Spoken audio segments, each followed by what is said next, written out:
Yo, this is Court Bauer from MLW. Shout out to True Hill Heat. Give them a listen. All right.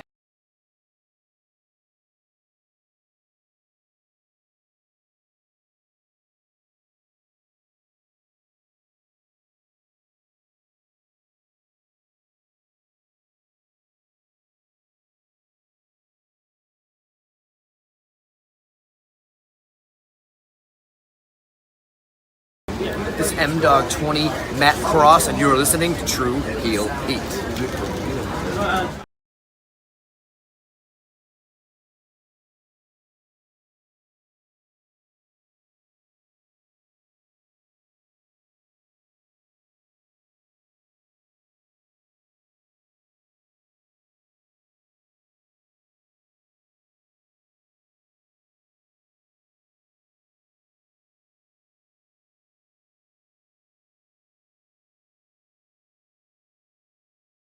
All right, hello, True Heel Heat. I'm the AEW World Champion MJF. Just in case you're deaf, dumb, blind, stupid, or since you listen to this podcast, or you're listening to True Heel Heat, and I apologize for that.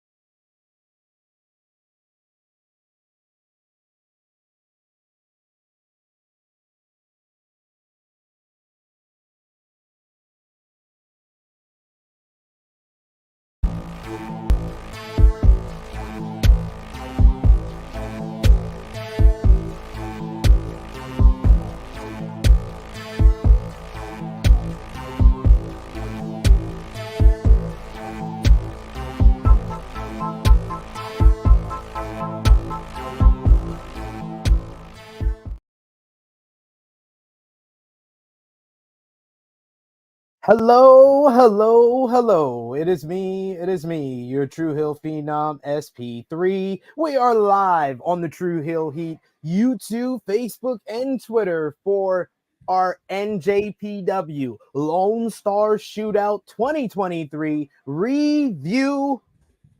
Of course, it is the final NJPW show of 2023 in the United States of America. So we gotta be here to break it all down. And if we're talking about New Japan Pro Wrestling here on the True Hill Heat YouTube channel, you know we go to the Master of Ceremonies for the past, present, and future of NJPW. It's your boy, J-News. Good morning, good afternoon, and good evening, ladies and gentlemen. I am here but a simple and humble human being, trying to make sure that we are all trying to understand what it is that New Japan Pro Wrestling is trying to do in America. I don't know what this show was supposed to be from a production standpoint, but it wasn't it, as we like to say here. Yeah, y'all done fumbled, dropped the ball, gave up the flea flicker to the rookie quarterback who couldn't even freaking throw a yard to his best wide receiver. All that being said, shout out to all the talent that appeared on the show. They did a tremendous job at trying to get the show off the ground, but the production team and the camera work and the lighting in the arena did not help at all. Also, I would like to mention that the New Japan look on the app, even though it is streamlined, is not very user-friendly. I texted SP3 yesterday as I was watching the Lonestar Shootout, and I told him, hey, bro, I don't have the entire show ready to stream. They broke every match down into episodes. And I had to wait in between matches for the buffer to stop so it would go to the next match. So that being said, New Japan, It sounds like when WWE first went to Peacock. There you go. So with that being said, I would like to say, New Japan, we know you watch True Heel Heat for obvious reasons. Yes. We appreciate your patronage. We do appreciate your patronage. We appreciate the love you show us when we go to shows and everything else in between. Get it together. We don't do this because how do we say, we don't get paid by New Japan Pro Wrestling. No, we don't. We don't get paid by New Japan Pro Wrestling at all. We're not who we chills. do get paid by is all of you. So thank you That's all right. for joining us live. Remember, the YouTube algorithms are very friendly if you decide to drop the thumbs up on this video. Share this video with all your wrestling fans, friends, and family. Hit that subscribe button. Join the over 10,000 subscribers here on the True Hill Heat YouTube channel. But most importantly, sound off in the live chat if you're joining us live. We love to interact with all of you. You guys are our third host here. You're usually our fourth host. Sanal couldn't be with us today. She did not watch Lone Star Shootout yet. She was celebrating, a religious holiday. So she's going to be back with us very soon, probably for the World Tag League, because we had to talk about that. Maybe we'll talk a little bit about that here since they announced the teams this morning.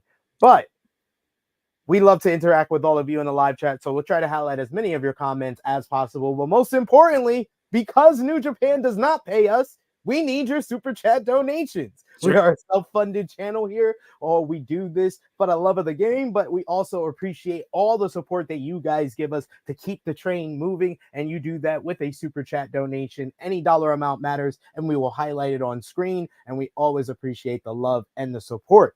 But yes, J-News, I have been on this channel, and I did the review for Impact Bound for Glory, where at the end of the show they announced TNA is back, and we got posed the question, me, Chris G, Stat King, could TNA become the third big competitor in North America?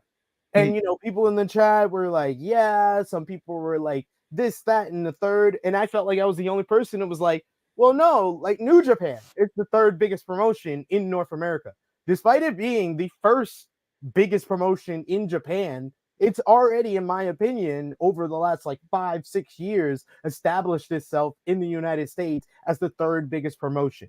You see the biggest promotion, WWE, getting a lot of top talent from New Japan and acknowledging New Japan on their screen, whether it's for AJ Styles, whether it's for Shinsuke Nakamura, whether it's for Finn Balor, whether it's for the Good Brothers. They do that because New Japan has some gravitas to it, even here in North America. And then what we've seen with the second biggest promotion in All Elite Wrestling, they have taken everything from New Japan. They're not only taking top talent, they have a partnership with them where they do a yearly show. They send stars over there to bring eyes to their product as well. And also they are taking a lot of the top talent, like I said at the beginning, because we've been talking about it for months. It looks like Will Ospreay is heading there, or at least getting offers from over there. So yeah, the New Japan, and then that's not counting everything they've done themselves with all the big shows they've done since 2017 and all the top stars that they have made major main event stars here in North America, whether it's Kenny Omega, whether it's Will Ospreay, whether it's Switchblade Jay White, whether it's Kazuchika Okada, Tetsuya Naito, Hiroshi Tanahashi.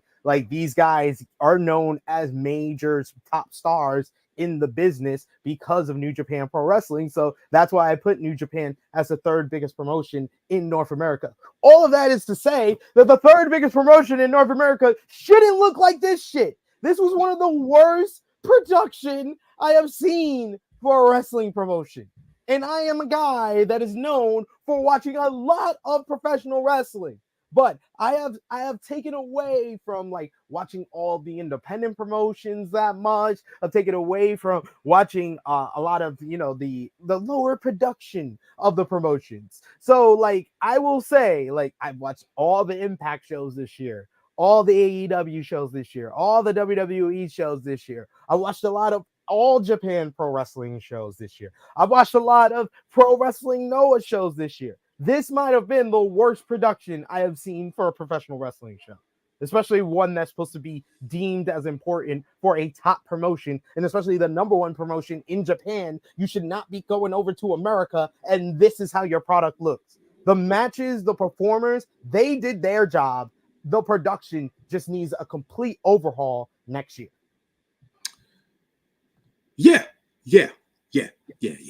I'm not gonna keep on pouring on to the show. Do better, be better, And for all intents and purposes, for all the talent that you guys pay the good money to, the good money you pay that talent should be also paid forward towards the fans with the production values for us streaming the shows and for the fans at the show. What the hell was the lighting about? Why was it so dark? Yo, I could not see one person in the crowd. Like, if my friend told me they went to the show, I'd be like, I don't believe you.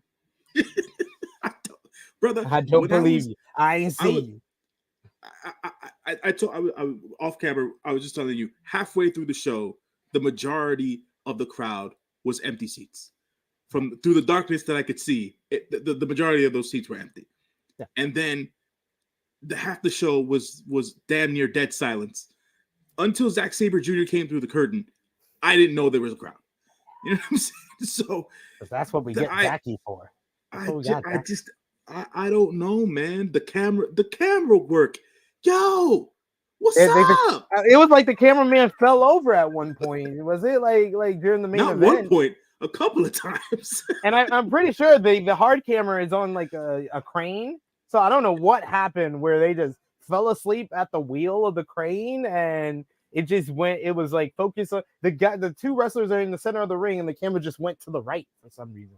Yo, invest in some gimbals, folks. Like, what's going on? Like, yo, I'm not asking you to do the Hollywood thing.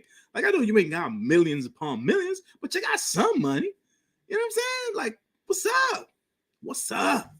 Act like you got some money. Act like you got some respect for your performers, exactly. For your company.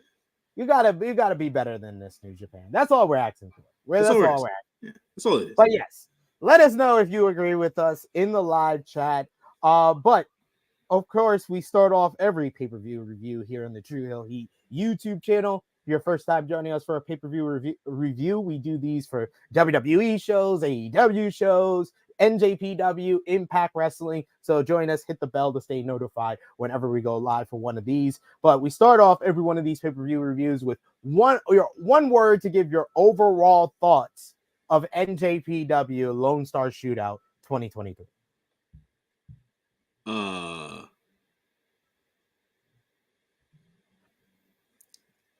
Damn, it's hard, man.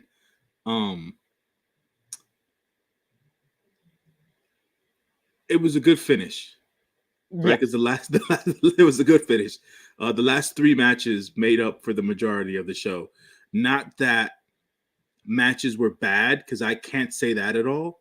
Is that the majority of the show was just serviceable. It was fine.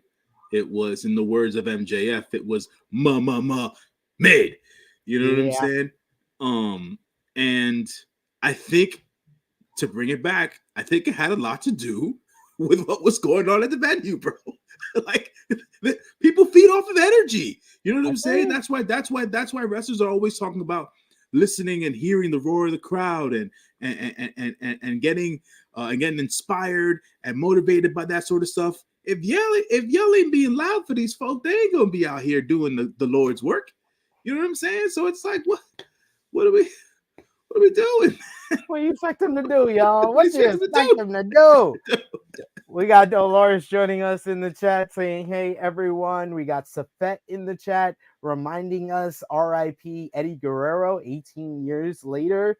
Yes, RIP Eddie Guerrero, one of the all-time greats. Indeed. We got Frantic World who says, what's up, SP3 J-News in chat? We about to get Gates of Agony in World Tag League. Yes, it was announced this morning. AEW will have some representation in this year's World Tag League with the current, actually, two-time ROH six-man tag team champions, the Gates of Agony, Khan and Toa Leona. I like that addition to World Tag League. I think you need like a bruiser tag team in like each of the blocks, a big man monster tag team, and they are a good fit in New Japan. I feel like they will get more over there than they will in AEW.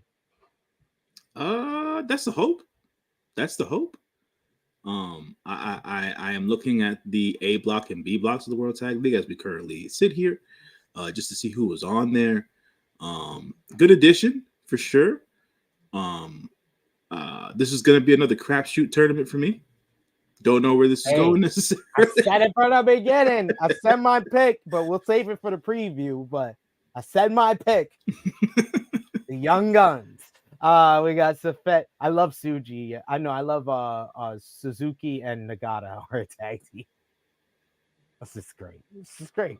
Safet saying the lighting was so bad. Indeed, it definitely was. It definitely was. We got Safet. He says it felt like it was mid. We also got Frantic World who says GCW has better lighting. I agree. We got Frantic World who also says I need GOD versus Gates of Agony. That might be a good one. Yeah, might be a good one. Might be a good one. We also got Eric Isaac who says, what a big week for wrestling with AEW, Wrestle Dream, and WR Unreal, both in LA. Yes, Wrestling Revolver Unreal with Ronda Rousey and Marina Shafir versus Athena and Billy Starks. That should be a blast. John Moxley is going to be on that show as well, just a few days before. Then you got AEW Collision and Rampage. Collision going head to head with SmackDown on Friday, and then you in the week with Full Gear on Saturday. And I love the fact when AEW is on a Saturday. It just feels like old AEW again. Sure. I just think there's too much wrestling on TV, but that's just me. Look at you. Look at you, sir. Oh, excuse me. I think there's too much wrestling. There's too much of a good dude. There's all. I'm only one person. I'm only one person. Watch what you want to watch. You're not gonna watch everything. Freaking Christ! I want to watch GCW. I haven't watched a full GCW show in a like a month maybe because there's so much wrestling to watch. But I know what I have to do as a creator. I know what I got to do as a fan. So I watch New Japan as a fan. I can watch it as a creator. I watch AEW as a fan and creator. I don't really have anything to play about even WWE right now. So I'm in a good space. I have some things to nitpick from both WWE and AEW. And of course, Gato gets on my nerves sometime, but it's a good time to be a fan and a creator.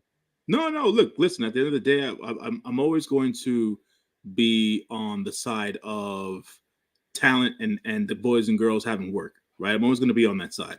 But as a fan, trying to keep up with as much content as possible is just too much content to keep up with. So as per you know, obviously I am the New Japan guy, so I watch as much New Japan as I can. We appreciate you. And yeah, and I catch up with the highlights on everything else as much as I can. Like I nitpick here and there the stuff that I do like, and the stuff that I don't like, I pass it over or whatever. So, you know, it is what it is. Pass it over to the next one. Pass it over, guys. So, you know, yeah, I do my best with it, man, at the end of the day. But, you know, it's a tremendous time to be a wrestling fan. It's a tremendous time to be a worker in the business. Guys and girls are getting paid, and they got places to work. So that's what it's about. Yes. But let's get into the actual show. We cut the pleasantries. Keep sounding off in the live chat. You know, we love to interact with all of you. And remember, those super chat donations are always important to what we do here. Or if you want the other alternative, hit that join button and become a member for just $1 a month. You get exclusive content and extra in-chat perks. But let's get into the show. First, we're going to start off with the pre-show, which we had the Strong Survivor challenge continue as Matt Vandegrift, got the win over Barrett Brown. This match, I believe it went 5 minutes, 33 seconds. So very similar to the first one that I talked about on the Fighting Spirit Unleashed pre-show. So any thoughts on this one? Were you able to watch this part of the show? I did get to watch this. Vandegrift was quite the competitor. 450. Yeah, it's a nice 450. He has a nice 450. He was moving very well inside the ring. Yeah, Barrett Brown's getting buried, man. He shouldn't be buried where he's at at NJPW of America, man. He's been there since the beginning. You know what I'm saying? But this new guy, he's an upstart. He's got some momentum. He's got a couple of wins string together here. And Mr. Vandegrift, so kudos to him, and hopefully he becomes a rising star out of the New Japan Academy, because it's no longer the LA Dojo for whatever reason. NJPW Academy. Yeah, I believe our buddy Mr. Rosser is the head trainer at the academy. Yep. So Yeah, so good on them, and hopefully it works out for Mr. Vandegrift, and we come up with more talent to view here in the U.S. So hopefully so. But moving on, and the match went 4 minutes 44 seconds, so even shorter than the last one. There you go. Next, we had a battle of strong open weight former champions, the first two champions, in fact, as Filthy Tom Lawler went one-on-one with Fred Rosser, no days off. This was a good competitive matchup and got a bunch of time, like triple the amount of time that the previous match got. 13 minutes, 3 seconds. Fred Rosser getting the win using his chicken wing crossface into a cradle and pinning, into like a bridging pin and pinning Tom Lawler to get the victory in this one. I like the two guys showing respect, showing their history with one another. Probably the most storied rivalry in New Japan Strong history. What did you think about this one? I don't have a thought on this one because this was the match that New Japan World decided to skip over. And then I noticed that it was a 5-hour show, so I wasn't going to go back to watch another match. Listen, folks, man, you got to pick your battles at the end of the day. Yes. And as you know very well, I am not a fan of any member of Team Filthy, especially Tom Lawler. So I wasn't going to go back and watch this match. I was happy to see that Fred Rosser was able to block the hate and get the win over Filthy Tom Lawler. Those are my thoughts on this match particularly. His hate for Tom Lawler never ceased to amaze me, folks. I give the match 3.25 stars. I thought it was decent enough to kick off festivities and try to get the crowd into things, but I mean, no. Yeah, Big Man Dog said, I just found out this show apparently had 1,000 in attendance. I assumed it was like a 100 at best due to the lighting. Yeah, 1,027 was in attendance. You would have never known that by watching the show. Yeah. What, are you checking that? I know, I checked it on New Japan. No, I was just, at the end of the day, I gotta, double check and verify. It didn't seem like 1,000 people at all. It did not at all. It didn't sound like it, because when you're when you're indoors and you have a smaller venue, even if your venue is able to fit 5,000 people at a max capacity, right? 1,000 people are still going to sound loud. Yeah. We didn't have 1,000 people at that show, folks. You know what I'm saying? I think we did. It's just that that's why I'm criticizing the production. I know you're going more in about, the crowd didn't sound like they were into it. I think that's the production. I think that the crowd was in mic'd well. It did not sound like the crowd was mic'd well at all. I was gonna go there, right? Because when I was listening to commentary, and folks, for any of you who were able to listen to English commentary, kudos to you. The majority of us got Japanese commentary, and during Japanese, I watched it with English something. I watched Japanese commentary. Peace and shout outs to Milano. While he was talking, you can hear fans in the background. You know what I'm saying? So for whatever reason, their setup that night was not okay. First of all, even with the English commentary, I was like, that's the only thing that's mic'd well. I was like, they sound great. Sawyer did well. Beta Scott continues to be the best commentator not signed by the top 2 promotions in wrestling. Like, she does remarkable work wherever she's at. Yeah. So like, I love listening to her, and that's why I made I found a way to listen to English commentary for this show, because I knew Beta Scott would be on the call. So I wanted to hear what her chemistry was like with Sawyer, and they did have pretty good chemistry, but they were the only ones that were mic'd well. Yeah, man, the crowd wasn't mic'd well at all. The ring was barely mic'd well. You do, folks, from a production value standpoint, if you don't understand necessarily, the ring is mic'd on each end, usually, and then there's mics that are fielded towards the fans, right? Either above head or in the vicinity of gates and things of that nature, right? He had none of that, none of it. So like, and sometimes on New Japan proper shows, you see the mic guy walking around the ring. Why not? They didn't even have that. Nope. So it was like, I don't know, man. I don't know. There's a lot that goes into television production for wrestling shows. A lot of it was missed during this show. That is the point. Indeed. That's the best point we can make here. Then we go into the main card, J-News, as we started off with a little bit of CMLL representation early on, as we had a trios bout featuring CMLL talent. You know how to say his name. Hexero? Hechicero. Rocky Romero and Ultimo Guerrero versus Mascarera Dorado, Tiger Mask, and Atlantis. This was a different Mascarera Dorado, not the one This is Mascarera. Right, this is Mascarera Dorado 2.0. 2.0. There we go. So yes, that team got the win. With Dorado getting the pin on Hexero. This one going 13 minutes, 41 seconds. He got the win with a beautiful shooting star press. This was a nice little fast-paced action in this one. So I thought it was an enjoyable way to open the show. I gave it 3.25 stars. What did you think? As I told Dolores this morning, I believe that Mascara Dorada stood out the most in this match. Hechicero was second to me, even though he's up there in age. So I thought Rocky did. Rocky just always plays a great heel. Whenever Rocky's always doing the damn thing, man. He makes it work any and everywhere he goes. But at the end of the day, it wasn't your prime lucha. You know what I'm saying? Well, there's different levels to lucha, and that's been a conversation on social media as of late, with people ranking luchadors nowadays. And no, they are not in the top tier of luchadors in this one. Some of them are on the older, some of them are still getting some seasoning. So I thought this was a good effort, a good way to start the show. Yeah. They had two standouts on each side, and or standout on each side, and that was good enough. That was good enough.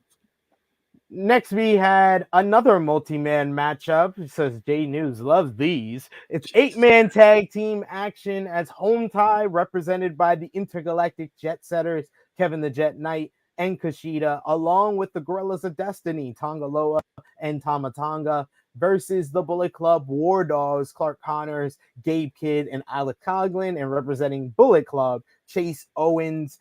This one is your usual Bullet Club multi-man matchup. Bullet Club taking the heat, being the heels, using their usual shenanigans, but it came to their advantage in the end in this one, using the double team for the Bullet Club War Dogs with an elevated bloody cross for Clark Connors to get the victory over Kevin the Jet Knight.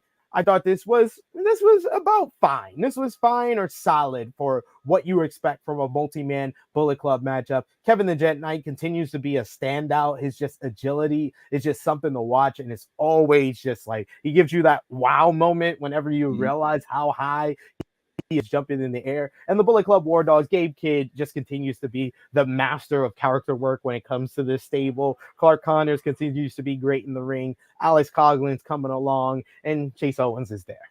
So what did you think? I thought that it worked. Another serviceable match. I give it 3 stars. So yeah, it worked. It was another serviceable match for everybody involved.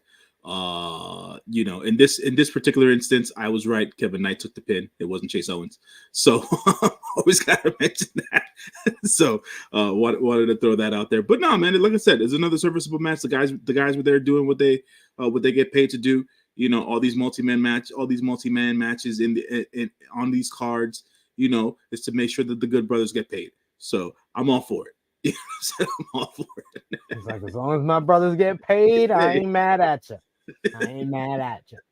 Next, we got probably very much what I would call a change of pace, ladies and gentlemen, as you had Toriano coming to America to face Joey Janela, making his debut in New Japan Pro Wrestling. And I did not even know that this was no disqualification, but I should have expected it because it's Joey Janela. So we got steel chairs involved. We had tape being used. We had Joey Janela with usually his finisher in GCW, the double foot stomp off the top rope into a chair. And Toriano showing the guts and courageousness, kicking out.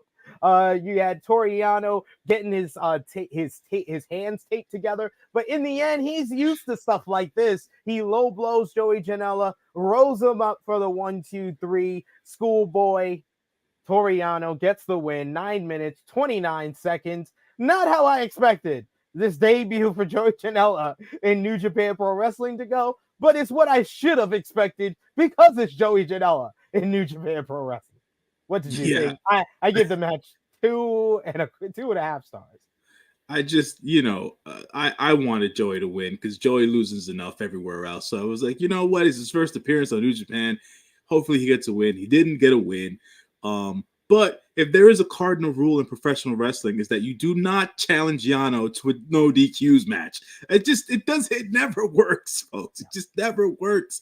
First of all, he's always going to outthink you, right? He's going to outcomedy you. But also secondarily, due to his dark past, if you put him into a DQ match, he will hurt you. And he will put you in situations that you don't want to be in. So I thought when Joey Janela got the mic and he challenged him to a no DQ match, and I was like, oh, he's losing. Damn it, man. I was like, he's losing. Damn. I was like, all right. I was not off to a good start on this show. No, definitely not. Yeah, it was not good. Not good. I did not do well. I don't think I did well this week. We'll see. We'll see, Romeo. Thank you, Romeo. And I see you've been doing well with predictions when I'm not around. So here's the deal, right? I missed an entire week. I expect to tank, and then all of a sudden I'm top 5. So it goes down that way sometimes, man. Sometimes luck is on your side. I was talking about on the Workhorse Network. You're the sea of the stars. I'm on top. I'm on top, baby. I'm on top. You know what I'm saying? Me and Dolores sharing the win this week and whatnot. But I'm on top, baby. I'm on top. I'm on top for Scene Stars. I'm on top. You know, you can't win the championship over here. Had to go invade, make yourself at home on another channel to win prediction championships. I mean, that's scared of me, J-News. It's what the best workers do. We go from one company to the next, and we try to build ourselves up and make ourselves relevant wherever we go, brother. That's all it's about. That's all it's about. Great response. Bravo for the response. But yes, moving on to our first championship matchup on the show. You had the Gorillas of Destiny, El Phantasmo, and Hikuleo defending the strong open weight tag team championships in their second defense against the West Coast Wrecking Crew, Jarrell Nelson and Royce Isaacs. This match was set up by a post-match attack at Fighting Spirit Unleashed, and this was once again the West Coast Wrecking Crew getting a shot at the strong openweight tag team championships, their third chance at the belts, and you could tell the desperation, and they're looking for all their big time moves to get the victory in this one, and even went as far as to grab the strong openweight tag team championships and use it on Hikuleo. They went to use it on El Phantasmo, but he was able to move out of the way in time. He would deliver a super kick to Royce Isaac, a sudden death to Jarrell Nelson, the pin on Royce Isaac, and El Phantasmo and Hikuleo retain the strong openweight tag team championships. 14 minutes, 2 seconds. I thought this was another solid matchup on the card. I thought the West Coast Wrecking Crew really stepped up to the plate, showing their desperation, the story of the matchup, this being their third opportunity at the gold. And I love commentary mentioning, what's next for them? They've had 3 opportunities. They've lost all of them. So it's interesting where they go next with them in New Japan Strong. But I think ELP and Hikuleo, two pretty good to solid matches as champions so far. What did you think? Yeah, so far so good. Just they're being solid. They're not necessarily taking any luster away from the strong openweight tag team championship. So hopefully it works out for them in that particular estimation. Solid match. It wasn't anything crazy. Team Filthy guys, you know me. I ain't with the shits. So it is what it is. But Royce Isaacs did his usual stuff, walking people around the ring in the suplex position, and Jarrell Nelson doing his usual posing crap. So their usual shtick. It's still so weird to see ELP in a tag, but I'm growing to get used to it at this point. So he's carrying Hikuleo. Yeah, I'll say it. He was like, I'll be that guy. I'll be that guy. So he's doing that. So props to them. And yet again, another one of those instances where it's a proper tag match, but multi-man nonetheless. Proud of the fact that my brother's out here getting paid. That's all it's about. That's all it's about, baby. We appreciate you, ELP. We appreciate you getting paid. Royce Isaac's been on the channel. We appreciate you getting paid. Jarrell Nelson, your brother. We appreciate you getting paid. Hikaleo, your daddy a wrestler, so you would have got paid anyway. But anyway, moving on to the next match of the fifth match on the card. You had Mystico making another visit to the United States for New Japan Pro Wrestling in a special singles matchup against someone he knows very well, TJP. TJP has traveled all across the world, but he has been in Mexico and come across Mystico in the past. And you saw that familiarity in this matchup. A lot of reversals early on, Mystico having to use more of his agility and thinking about different moves to do to catch TJP off guard. In the end, it was Mystico who picked up the victory, of course, with La Mystica, 11 minutes, 45 seconds in this one. Another good matchup here that I give 3.25 stars. What did you think about this one? Yeah, man, solid affair. I thought TJP was crisp as usual. That man hasn't slowed down a bit at all. And TJ looks like he's in his 20s when he's damn near 40. So at the end of the day, he's doing a damn thing. Another match for we're featuring Mystico in the US. Seems like he's making his rounds. Solid showing for him. He was very fired up during this match. Post match as well, really trying to get the fans into it at the show. So props to Mystico for trying to get the rise out of the fans, even though they weren't really loud. So props to him in that regard. And on top of everything else, a solid showing, man. I'm not too sure what they're gonna what the future holds for Mystico between New Japan and AEW and CMLL. Not necessarily, I don't know if it's just making the rounds or if they're working towards something, but we'll see how it goes down. I think it's best for his career to stay in Mexico, full time, and then make these visits. So, CMLL has a relationship now with AEW. They have their established relationship with NJPW. I wouldn't mind Mystico making a couple appearances on the NJPW Strongs in 2024, the NJPW Strong shows in the US.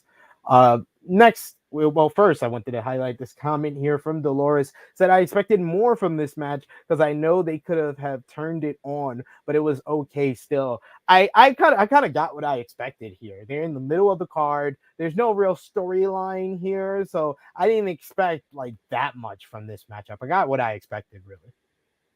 What about you? I mean, at the end of the day, I feel like if it were in a setting where they had to turn it on, I understand where Dolores is coming from, but that wasn't the setting this time around, unfortunately. So, yeah. Next, we had another championship bout as the Strong Openweight Championship was up for grabs. Eddie Kingston making his 7th defense of the title since winning it in July against Satoshi Kojima. So we got our machine gun drops trade-offs that we were asking for in individual corners early on. Then we just got some hard physical action. Eddie taking a big DDT on the apron. We had the chop exchange. We had the forearm exchanges, stand up and strike, the lariat exchanges. I love when Kojima just puts his arm out as the lariat. It's not even him clotheslining it. It's literally a clothesline. It's not even a lariat. A lariat is when you actually throw it. A clothesline is when you just put your arm out. He just puts his arm out and Eddie just faints, basically.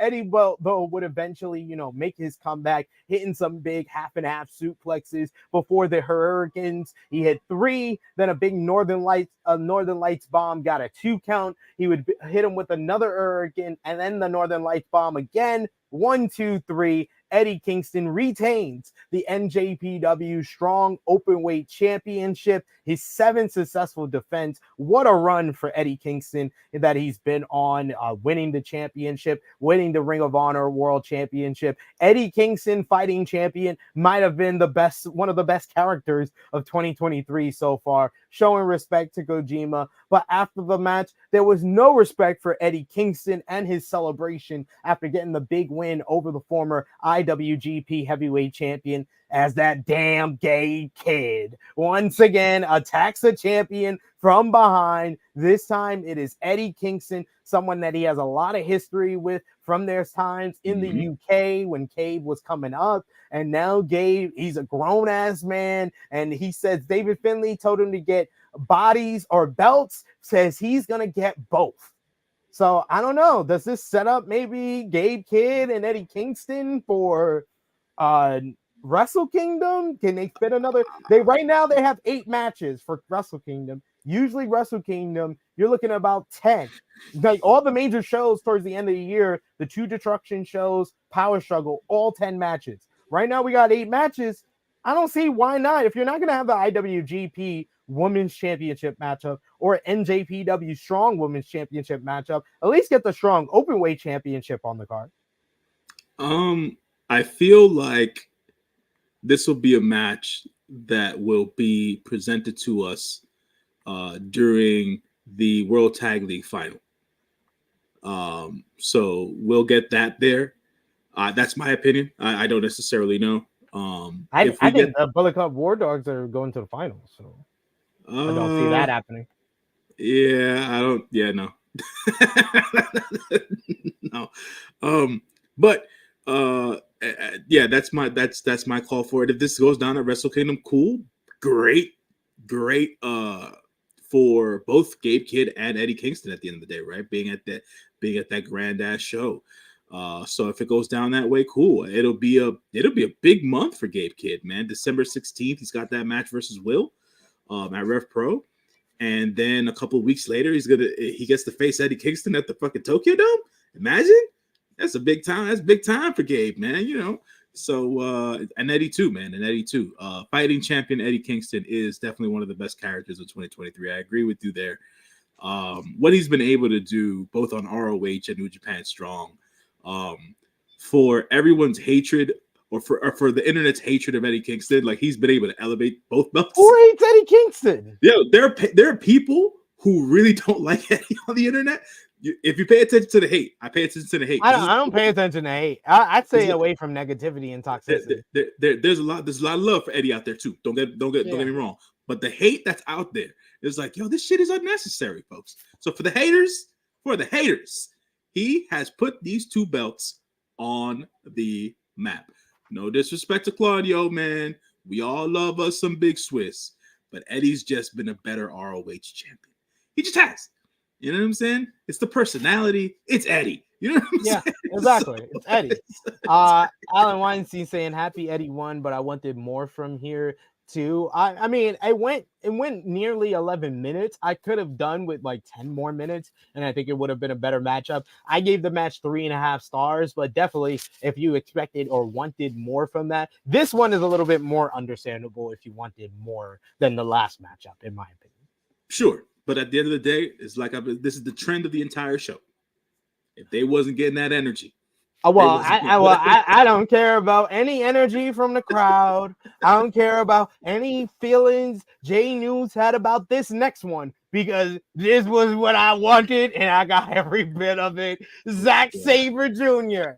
defending the NJPW World Television Championship for the 16th time this year against Speedball Mike Bailey of Impact Wrestling. This was exactly the matchup. I love that Zack Sabre Jr. matchups. That's what I tend to realize in 2023. Zack Sabre Jr. matchups, I could write like interest piece about. And like, it's very simple how I could explain. Like Zack Sabre Jr., best technical wrestler. This guy's whole strategy is he's gonna try to go for a submission, and if he can't get a submission on you in 6 seconds, he's gonna go to a different submission, or he's gonna add an arm, add a leg. He's a technician at the highest form, and this time he's facing a striker, a high flyer, a hybrid of everything. Like, oh wow, if compared to Speedball Mike Bailey, he's this generation's Rob Van Dam, in my opinion.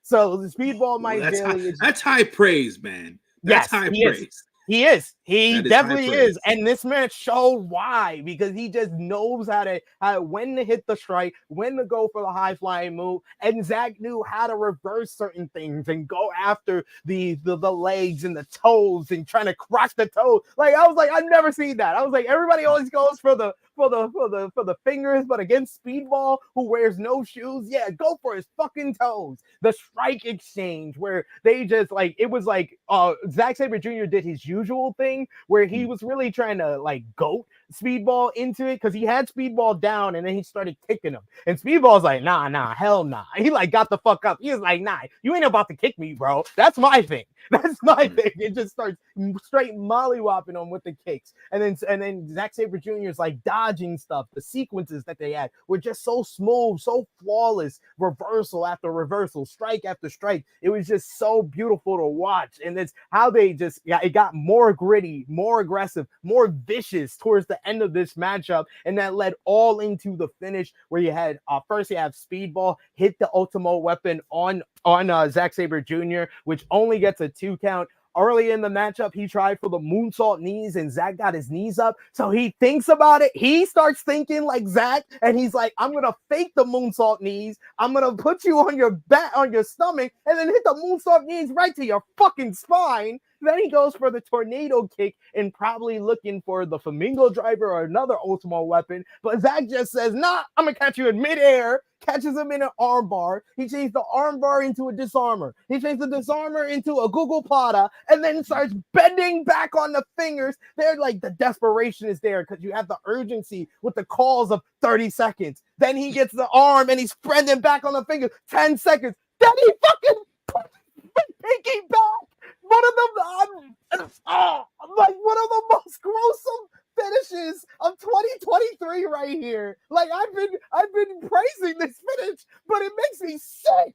Oh my God, Zack Sabre Jr. submits Speedball Mike Bailey with 6 seconds left in the 15-minute time limit, 14 minutes, 54 seconds. This was absolutely incredible. This was awesome. This was awesome. A brilliant pro wrestling clinic, and not a technical wrestling clinic, a pro wrestling clinic, because these were two different styles that just came together and created beautiful violence as well as one of the best finishes of 2023. This might be up there with one of my favorite Zack Sabre Jr. TV title defenses of his incredible legendary reign. I never want him to lose the TV title at this point. This is right up there. Like, I'd say it's this one and the Ishii match from New Beginning as my two favorite, and the Tom Lawler match at Collision in Washington, D.C. was also up there as well. I originally, like, my initial rating was like, I always give it like 2. I'm between 2 is like 4.25, 4.5. After reviewing this matchup with you here, I got to go 4.5 stars. What did you think about Speedball Mike Bailey versus Zack Sabre Jr.? It was uncomfortable to watch sometimes with the way that Zack was stretching him out. The finish with the pinky, and then how Mike sold it. Oh my god! I was just, I don't know. I said this earlier with Dolores. I'll say it here. I don't know how anyone agrees to take those double knees to the chest on the apron. I don't know why anyone would agree to that. Period. I think the double knees to the back. That might be worse because that's your fucking spine. Oh my god! He caught his ribs flush on that one, and I was like, "Oh, that had to hurt." That's not gonna hurt Zack until like the morning after. Like the morning after, he's not gonna be able to get up from bed. Oh my god! I was like, man, this is not your grandfather's pro wrestling. I'll tell you that right now. So, but besides that, I thought the match was great. Great psychology with everything that was going on, and then obviously when the urgency, when it turned into the urgency moments of the match, where everything had to speed up, and Zack had to go every 6 seconds, like as he usually does. Speedball laid all those freaking strikes in. Man, at the end of the day, bro, Zack Sabre Jr. can't have a bad match. Not now. Not in 2023. Mike Bailey can't have a bad match. Not now. You know what I'm saying? It's just these guys are on top of the game. I would have to say I agree with the fact that Zack Sabre Jr. can't lose his belt. He can't. If he loses this belt, anyone who comes after Zack is going to drop the ball. They're just going to. They're gonna. It's not because they're not gonna try. It's not because they're not skilled. They're just not Zack Sabre Jr. And I doubt they'll have as many defenses as him and as many great matches as him with this belt. It'll be something. I hope he wins his match at Wrestle Kingdom.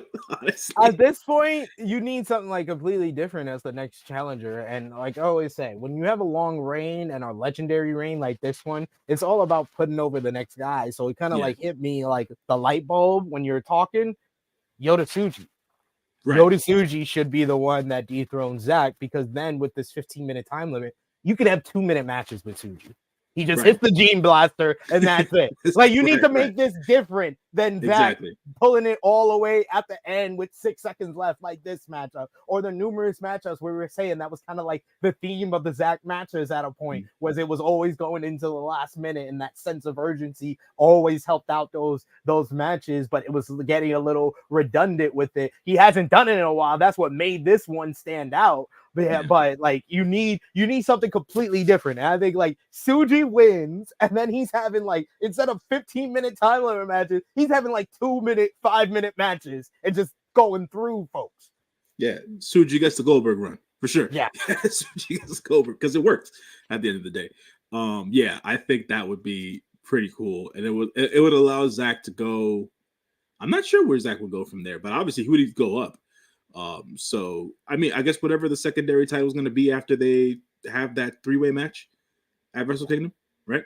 So yeah, I think that would make sense. But terrific match. This is when the crowd got into the show. This is when they woke up. I think Dunstan said that earlier. So it would just be. This is where the show took off at the end of the day. So great. It was a great show from here on out. This show. We got in the chat ALW saying Ospreay and Bailey in camp for best wrestler of 2023. Well, we also got Big Man Dogs who says, I don't know. I think Ospreay's way more well-rounded than Mike Bailey. I think that what Mike Bailey's style is what Will's style was in like 2017. Yeah, that he has like evolved more. But that's because Mike had the whole hiatus and fucking sabbatical where he couldn't come into America. So he's like, he's catching up on lost time. That's why he has like a fucking 100 matches a year, because he's catching up for lost time. So I think that Mike being well-rounded or as well-rounded as Ospreay can come in these next couple of years because of how much he works. We got Dolores in the chat who says Bailey is the GOAT because this and his Billy match this weekend was good. I've been hearing people say they really like that JCW Billy Starks versus Speedball matchup. Yeah, Billy Starks out here. She's taking the advice of her fearless leader. MIT training is going well for Billy Starks. Dustin saying ZSJ sadly has to face Tada at the Dome. Yuya could have had that spot. I think that the Dome you have to have someone of a certain stature, a certain name for your title match to stand out. Like ZSJ had in my opinion, a very good to great matchup with Ren Narita at Wrestle Kingdom 17 in January. No one fucking remembers that. Like, I'm sorry. Like, that's what happens. Like, when you're not facing one of the top stars in the promotion, you're gonna get lost in the shuffle here. And that's why, like, I did, the Ace Tecker show over on Wrestling. I was with NK, and NK of Wrestlings. He's a huge Shingo Takagi fan. He was so disappointed in who we found out was Shingo Takagi's Wrestle Kingdom matchup, because it's not a person of that stature that you're going to remember that matchup. So if you have Yuya Uemura versus Zack Sabre Jr. at Wrestle Kingdom, that's how I would react to that. I'm sorry, Dustin. That's a horrible replacement for Tada. I expect ZSJ to get a better match out of Broke Knee, Patrick Ewing knees, Tanahashi, than I expect them to get out of Yuya Uemura, who we have nothing to go by because they have not given him a New Japan singles match yet. Right. I mean, at this point, they haven't they haven't put the rocket pack on Yuya yet. So we haven't, they didn't treat him like Suji. They're not treating him like Shota. You know what I'm saying? So they're not even treating him like Ren Narita. When all of us thought that Ren Narita was going to be the freaking TV champion, like he was hooked out, he was hooked in line, and that didn't, you used the odd man out here, in a sense, right? Because he's still got some work to do. But I don't think that would be a bad match down the road. But for Wrestle Kingdom, I think you're absolutely right. You have to have the cachet. You have to have the namesake out there to be able to put a match together with Zack Sabre Jr. Especially because of the run that he's been on. But yeah, man, terrific match. I didn't expect anything less. This was my expectation for the match. What happened, and I got exactly what I wanted. Sometimes when they meet expectations, is just as good as when they supersede them. I got just a little bit more, like that little like cherry on top of the sundae was that finish. I did not I got everything for 14 minutes, 45 seconds. I got everything I expected out of that match. I did not expect that finish. I did not expect that. That's true. Next we had tag team action. It was your favorite, the Bullet Club leader, David Finlay, the Rebel.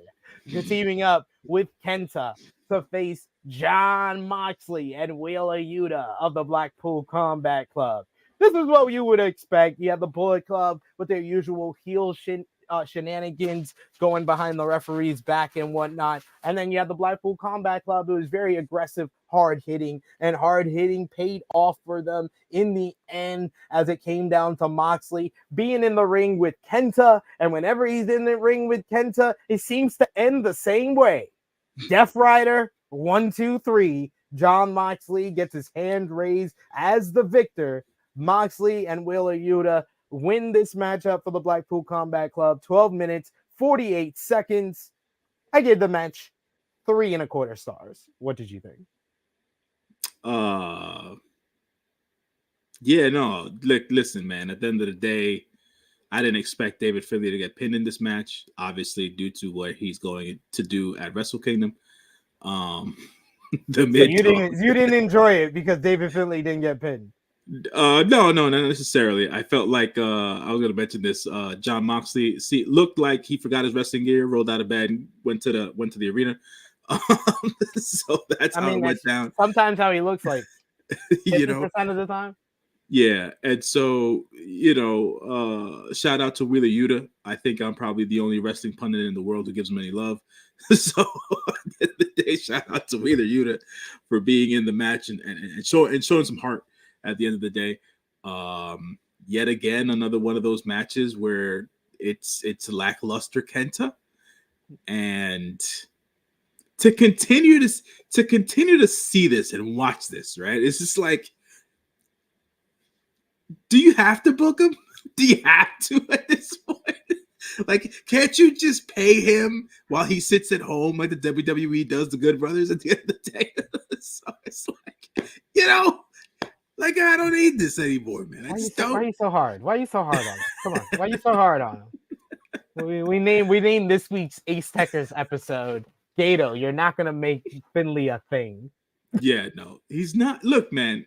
You're not going to make such a thing. At the end of the day, yeah, the voice doesn't match the body. Shouts to Dolores.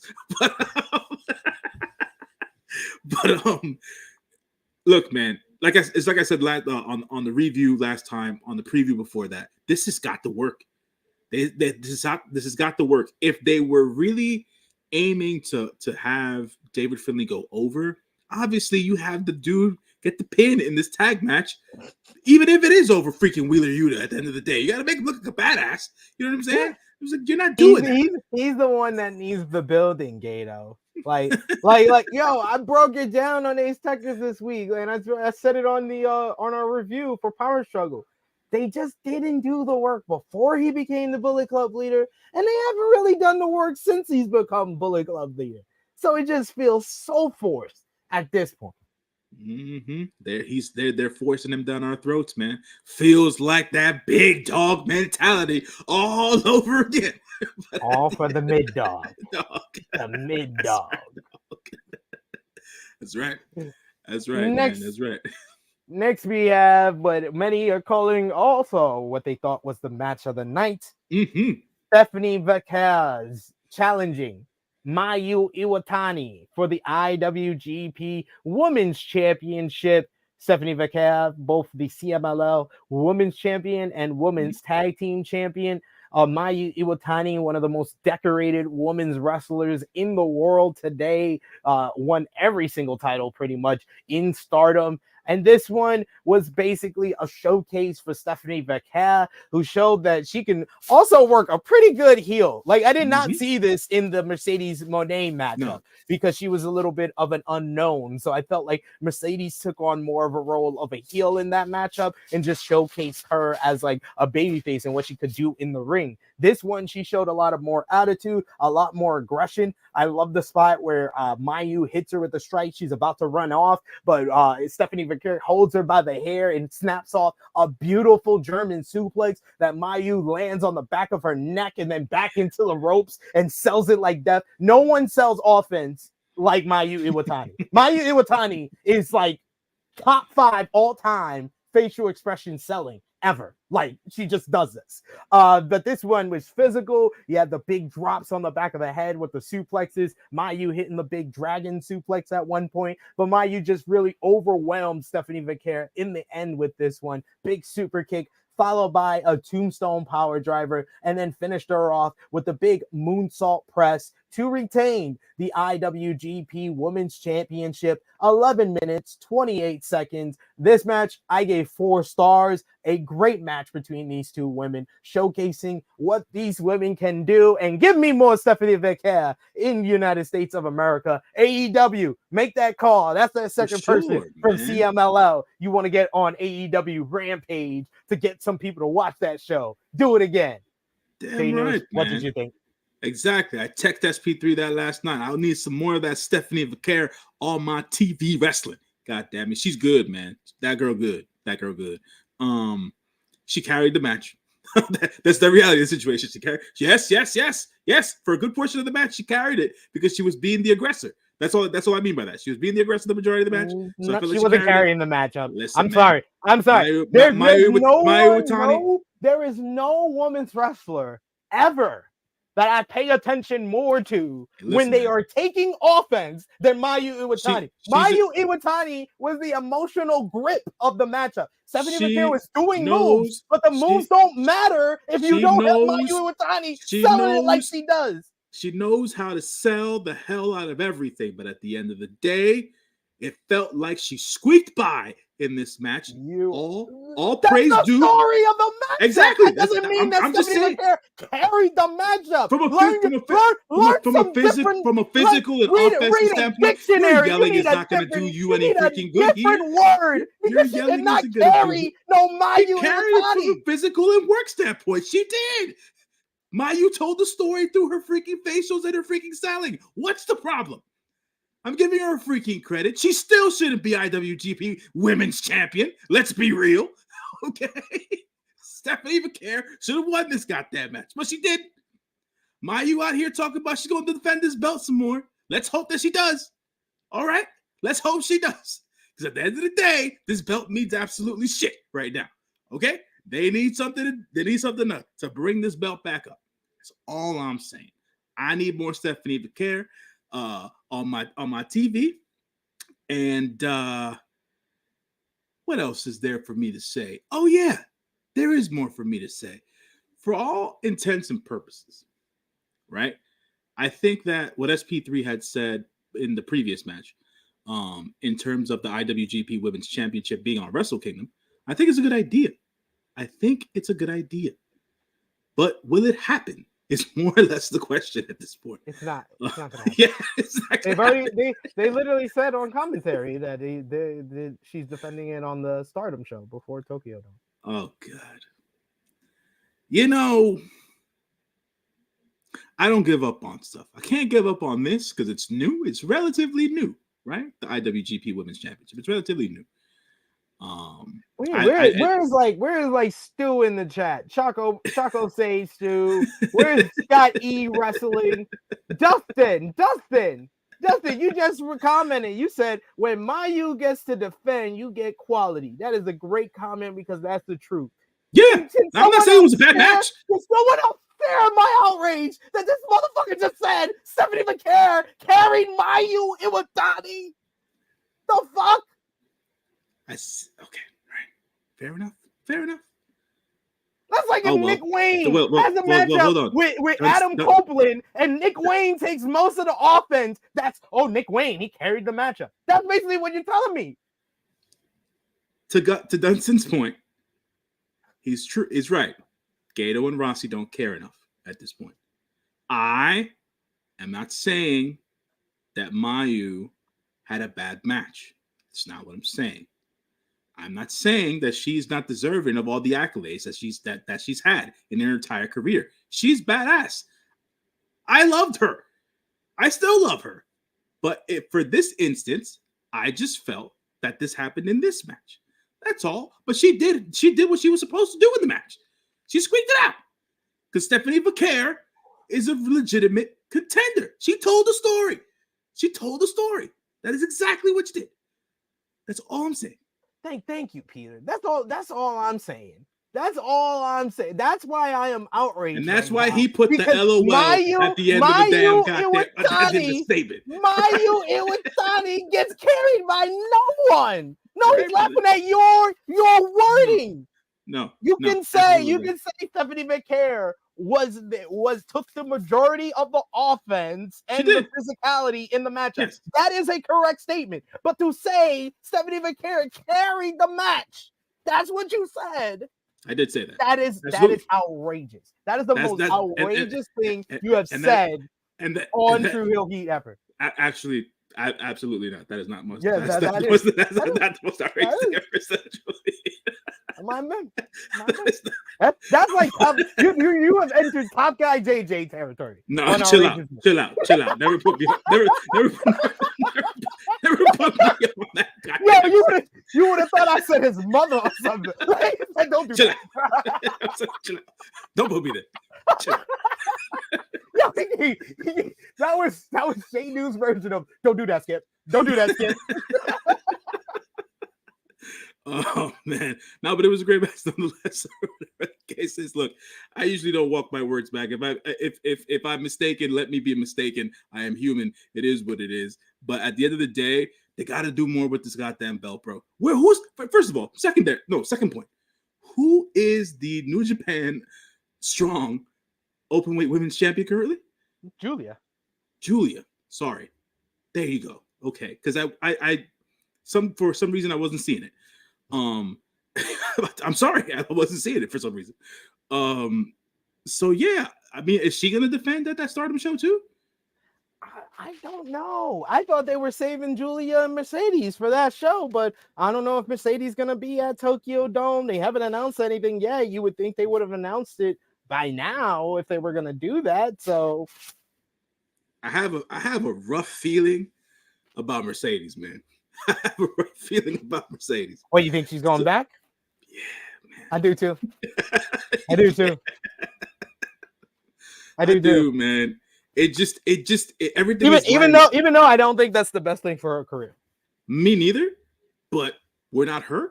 Yeah, I'm not her. So this is just my opinion on what she has done in the past. In 5 months of this year, what she did the first 5 months of this year. I don't see how going back to WWE, you're getting the most out of your career the same way that you did in those first 5 months by just going back, and pretty much you're going to be doing the same thing. Yeah, because at this, the way that everything is going into Survivor Series, right? It screams her returning. But we could be completely wrong, and I'll be happy for being wrong, right? But it just screams like she's coming back. Like they got the majority of the Black Lotus Triad together in a group now. They're gonna obviously the outcome's gonna be they're gonna turn on Bailey. There's just no way around it. Joshi World Order. Joshi World Order. Exactly. So and Bailey's gonna need some backup. So who's she gonna rely on? Her former 4 horsewomen. So it makes sense for Mercedes to come in. Big Man Dog says, I still can't believe they made the strong women's title right after making and barely using the IWGP women's title. Yeah. We've had a total of 4 successful defenses of this title in a year. 4. 2 for Mayu, 1 for Mercedes, 1 for Kyrie. That's it. Mm-hmm. And then everything else has been a title change. And I still feel like that belt looks like a toy. Like that's it does. They need like to do the strong women's. They have done more to make the strong women's title look like an actual belt, and for it actually being defended than they have for the IWGP women's title. It's crazy. It's crazy. We got Frantic Girl that says J-News was like, Mayu was carried. SP3 was like, man, you crazy. that's how that exchange was. Yeah. Big Man Dog also thinks she is going back to WWE. We got Frantic World who says, I know SRS said that Mercedes was going to work with AEW at some point, but yeah, that video she did was weird to me. Yeah, I mean, she said she's going to be back wrestling for a wrestling company in 2024. That's all she said. Oh boy, I didn't even know she did that. That's yeah. I mean, we'll see. We'll see. We'll see. And then finally, we got the main event of Lone Star Shootout 2023. Shingo Takagi defending the Never Openweight Championship for the first time of his 3rd defense, I believe, against AEW's Trent Beretta.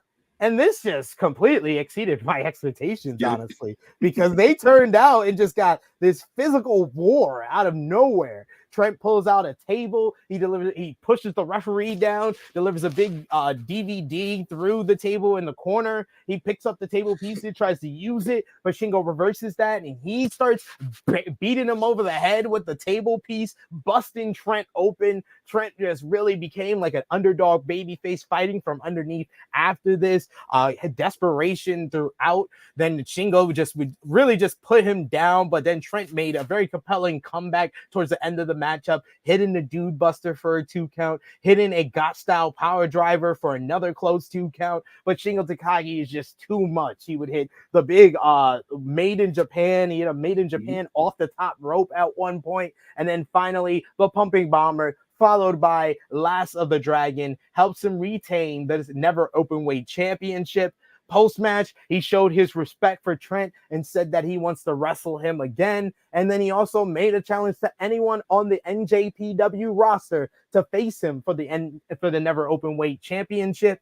It took some time, but the lights went down, and then the video played, and the former champion, Tama Tonga, came out to the ring. He said that he accepted the challenge. And Shingo Takagi says, let's go. Of course, Tama, I will accept your challenge. And they will do it on January 4th at Wrestle Kingdom 18. It will be Tama Tonga versus Shingo Takagi 3 for the Never Openweight Championship. And I was just like, man, you could have done this on a Kurgan Hall show during the World Tag League and give me Ishii. I'm like, what? I don't know how I feel about this choice, but I really liked the matchup. I thought the matchup exceeded my expectations quite a bit, so I gave the match 4 stars. What did you think about the match, Trent and Shingo, and Tama Tonga being the challenger for Shingo at Wrestle Kingdom? Shouts to Trenty Locks for doing a damn thing and putting on a barn burner with Shingo Takagi. So that's thought number 1. Thought number 2, Shingo at the end of the match showing his respect to Trent said, next time, no DQ. And I was like, okay, let's get her done, son. Let's get her done. Because that's where it's at. But I think, if I'm not forget, Dunstan did say surprisingly good. He forgets that Trent is a good singles talent. He was getting that run during his last run with New Japan, man. Before he started with AEW, man, he was starting to climb that ladder. And then they offered him some money, and staying at home made a lot of sense. So why not? You know what I'm saying? That travel to Japan is a fucking pain in the ass, guys. I'll tell you right now. So I think that like I said, the match was tremendous. It was heavy on the striking. It was heavy on the drivers too, man. Trent Beretta, freaking Shingo Takagi, they go all out. You're muted, by the way, SP3. So that's the way it goes there. I want Trent to have a good singles run on AEW TV. I thought the process was going to be for him to go heel and for him to get the run, and they killed it. I was like, best friends again. Like Chucky T ain't been it since he's gotten there, which is a shame and a detriment because he's a hell of a professional wrestler. But they don't view him in that particular sense, or take him or have him do any serious stuff. I don't know what was going on there, but Trent is a hell of a wrestler, man. And I think that he should be given an opportunity to do the singles thing and see as to where he can go with it. This being a good example of it. The whole Tama Tonga thing, man. I don't know, bro. I don't know. I mean, that no love for the bad boy. I'll never shit on Tama Tonga. He's a brother in all aspects of the term. I don't know if this is it necessarily, I know that obviously the match between Shingo and Eddie can't take place because of obviously Eddie's going to be facing off with Gabe at some point. So that is what that is. But I don't know, man. Like I said, I feel like this could happen on the finals of World Tag League, and they could just call it a day and still give Shingo another run at Wrestle Kingdom with another opponent. But obviously this is going to go down to Wrestle Kingdom 18. It's we'll see what happens, man. We'll see what happens, bro. We'll see what happens because it's the third match right after the second match. When you gave us a half an hour on the second match. On the second match, yeah, you gave us a longer match. When it didn't need to be a half an hour. Didn't need to be a half an hour. But thankfully, I know with this card, they're not going to get a half an hour. So they'll probably have a better matchup than Fighting Spirit Unleashed. Even though I really like that matchup. I gave it like a 4 stars or something like that. So, yeah. I think this match is definitely better than the Tama Tonga matchup. So I'm going to go Trent and Shingo 4.25. Go 4.25. Yeah, for sure. I didn't expect any color in this match. When we got the color, I was like, okay, this is different. Milano was on commentary talking about, Moxley. Oh, Moxley. I was like, well, comparing Trent to Moxley. Come on, Milano. Don't do that to him. It's Trent. Do it to Trent. He's the Moxley now. They think they see blood and they think John Moxley. That's beautiful. yes, exactly. We got a bunch of people praising this matchup. We got Frantic World saying this match was really good. We got Peter who says Trent versus Shingo was better than Shingo versus Tama. To be honest, I agree with that. We got Safet who says Dave Meltzer said AEW is trying to get Eva Marie. Not touching that on this goddamn podcast. Yeah, I'm not even gonna go there. Big Man Dog saying, listen, we need some bathroom breaks for Wrestle Kingdom. It is what it is. So bathroom breaks usually involve the Rambo. And the Rambo is early on, so I get what he's talking about. You need one in the middle. In the middle. Usually the middle bathroom break is whatever tag match they throw together. And whatnot. Man, I'm just telling you, for who I'm picking to win the World Tag League, we're gonna see a moment in time. Are we? Yes. Are we really? Moment in time. The Rewa goes to the next level. That's all I'm gonna say. But that brings us to a close on NJPW's Lone Star Shootout 2023. Want to thank J-News. Want to thank you all in the chat. But y'all know what time it is. It's time for the match of the night. MVP, LVP. What we gave the show out of 10. And thumbs up, thumbs down, thumbs in the middle. You guys sound off in the live chat. Last call for super chat donation. You haven't even gave us one, guys. You got to give us one. Throw some change to J-News. You got to put it into his new podcast talking about movies. Come on, y'all. But yes, let's put our thumbs in the middle for NJPW Lone Star Shootout 2023 in 3, 2, 1. It's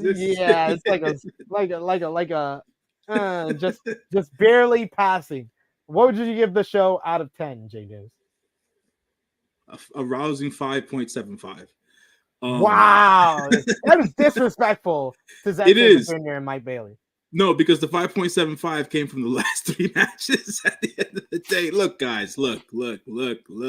There are some things you can't overcome on television wrestling, and bad production is one of those. That killed it. Plus, the lack of fans in this place killed it. And then the majority of the matches just being mid to solid killed. There were 11 matches total with pre-show plus the 10 on the card, and only 3 were above grade. And it's like, Oh, come on. Mostly everything on the main card was like 3 stars or better. Can't give it to him on the mid-level, man. Can't give it to him on the mid-level. That's not what I expect. That's not what I expect, man.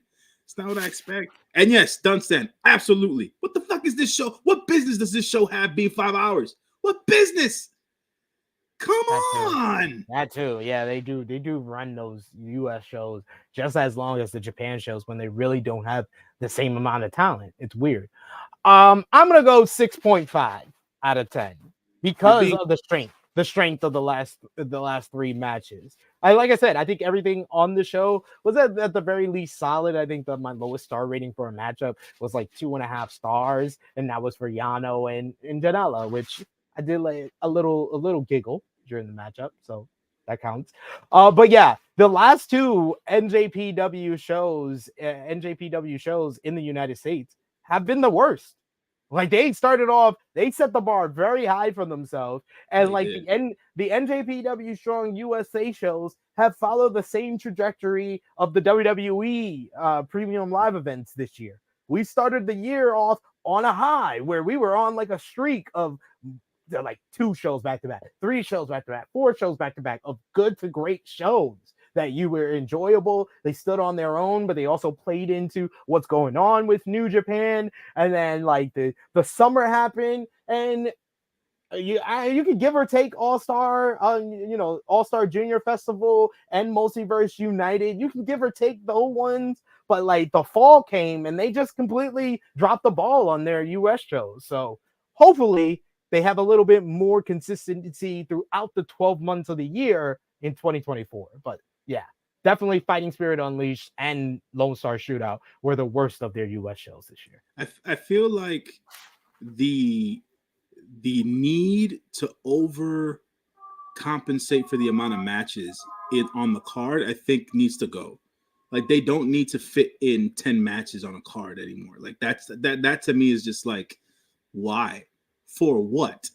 You know what I'm saying? Like you truncate the freaking cards, make them all great matches, better up your production, cut the shows down to 2.5 to 3 hours, and you're set in the US, man. That's it.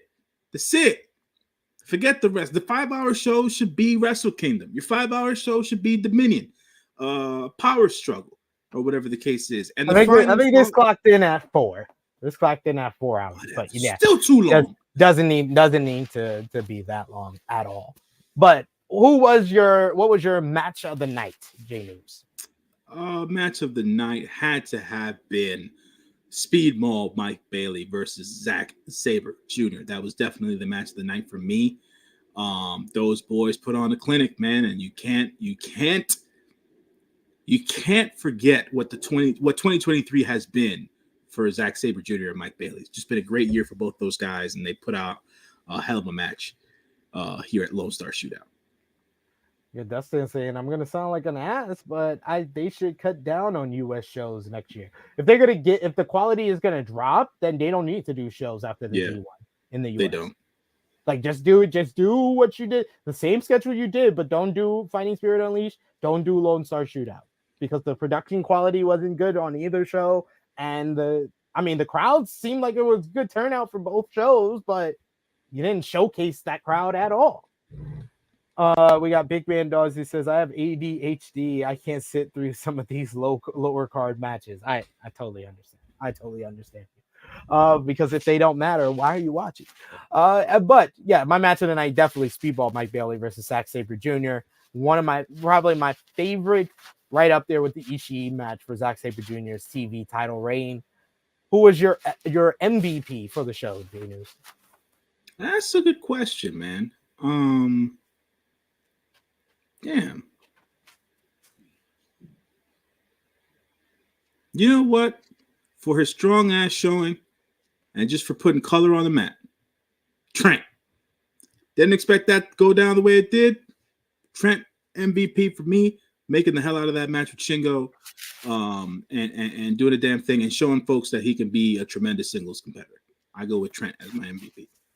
Couple of good candidates. Shingo Takagi looking good in the main event, getting the win there. Trent Beretta, like you said, hell of an effort there, really stepping up to the occasion, being in the main event spot. You had, Speedball getting his pinky broken. He deserves some love. Zack Sabre Jr., 16th title defense. Eddie Kingston retaining the strong openweight championship. Stephanie Becerra stepping up in the United States. But because someone decided that Stephanie Becerra carried her, the MVP of the show is Mayu Iwatani. Mayu Iwatani, MVP, coming to the U.S. first time and putting on a great matchup with Stephanie Becerra and making people believe she got carried. People are going to believe what they want to believe at the end of the day. They don't have to take my word for it. But all I have to say is that, what? Stop talking to me, headset. Anyways. I just said I had low battery. But, so, at the end of the day, we all have our freaking opinions. You got Mayu, I got Trent. It's all good in the hood, man. Our brothers and sisters are getting paid, man. That's all it's about, brother. That's all it's about. Well, LVP for the show, J-News. Who is it?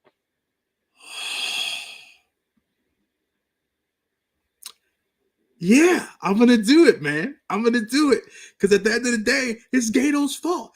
David fucking Finley. Yes, that's right, David Finley. You're the freaking LVP. Why? Because you're going into a triple threat match against Jon Moxley and Will Ospreay, and they can't bother to book you to get a pin over Wheeler Yuta. That's why, sir, you're a freaking LVP.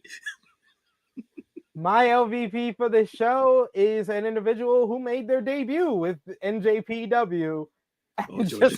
Just fucking showed ass for nearly 10 minutes and Joey Janela. I'm sorry. I thought Joey was gonna come in here and he had a decent matchup. That's about as decent as a matchup you can get with Toriano. But I just expected him to at least a fucking win.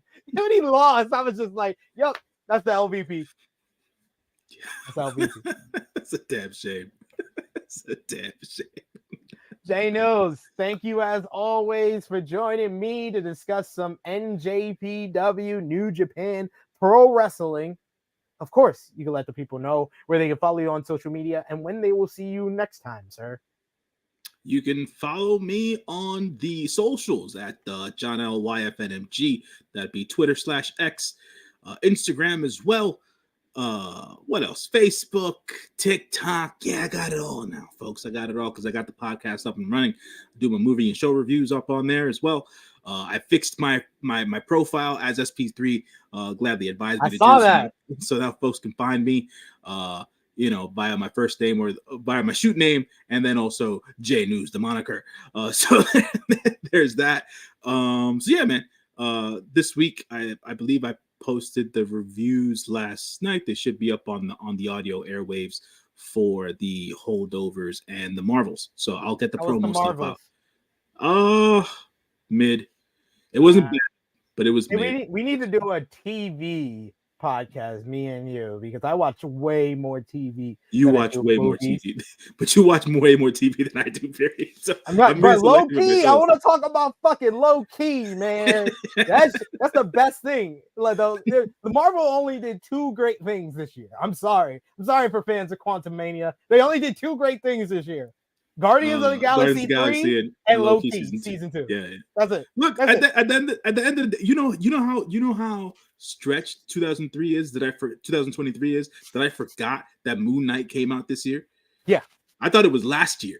Nah, I actually did remember that Moon Knight came out. Did Miss Marvel come out this year or was that last year? Yes. In August. That was this year? That was this year. Nah, bro. like I literally did not even watch it when it first came out or when it was coming out every week. I did not watch it because like me and Jimmy on his channel were like on a streak of doing Marvel series, and I think we got up to maybe like Hawkeye, and then I think we skipped one, and then we did Moon Knight, and he just did not want to do Miss Marvel at all. And like I watched it, and I was like, it's fine. I think I did a rating for all the Disney Plus shows. A lot of people liked the Miss Marvel show, but it just wasn't watched by a lot of people. So yeah, man, I think it's fine. It's nothing that I would say like you gotta watch. Like, it's tough, man. It's tough. It's like low key season 2. Y'all gotta all watch that. I heard. I haven't gone around to it from a TV watching standpoint. So yeah. Must watch right there. Yeah, Miss Marvel, I get a 6 out of 10. I gave that a 6 out of 10.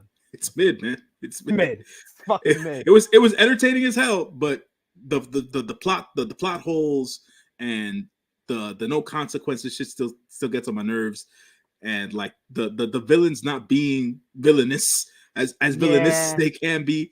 So and then thrown in mutant shit at the end. It was just like, oh. Well, the post credit stuff is always the post credit stuff. So it was like, oh, great stuff. Yeah, guys, so creative.